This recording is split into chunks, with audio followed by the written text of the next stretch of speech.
Today, the stunner in Bowling Green, Kentucky. The final moments of the Crystal Rogers murder trial taking a mind-boggling twist.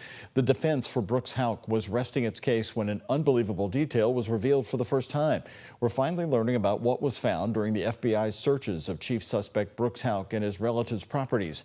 Shane McAllister has more on that as the jury now heads into a long weekend.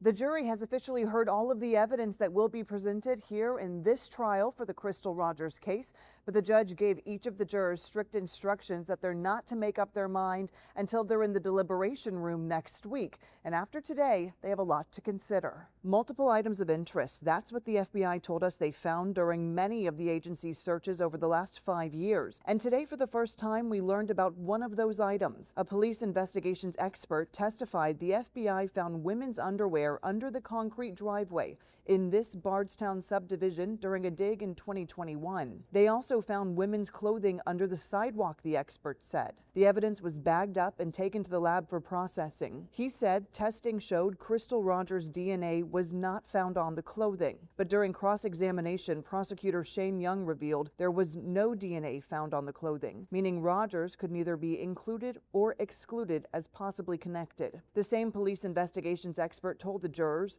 it appears nothing of evidentiary value was found at the Houck family farm. No DNA from Crystal, none of Crystal's personal belongings, and no human blood. Prosecutor Shane Young then pushed for clarity on crime scene evidence, asking the police expert, "Not all crime scenes have bodily fluids." The expert said, "That's a fair statement." Young then listed the ways to kill someone, including suffocation, poison, strangulation, and said there are ways besides shooting or stabbing somebody to kill somebody. The jury has had fantastic questions during this trial so far, and today was no different. One of the jurors asking, how does fire, snow, rain, or time affect DNA?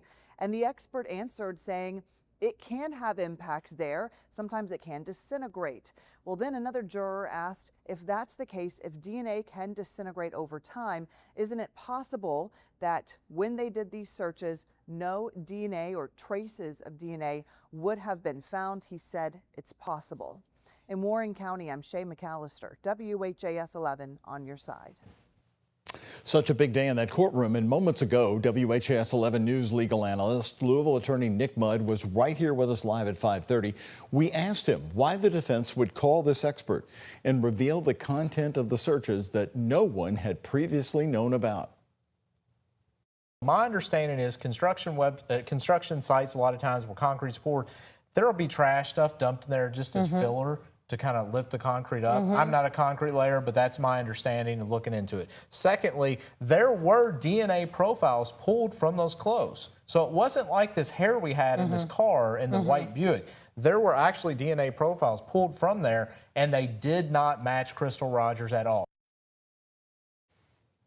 I invite you to join me later tonight at 9 p.m. on our free WHAS 11 Plus app. I'll be joined by Nick Mudd, Shane McAllister, and Alexandra Goldberg from Bowling Green. They're going to share what happened inside the courtroom today as we head into the holiday break. Plus, Nick is bringing out more of his analysis on what this will all mean, and we'll be answering some of your own questions that have been sent in to us today here at WHAS 11. You can watch it tonight at 9 on the free WHAS 11 Plus app. Download on your TV and watch for free.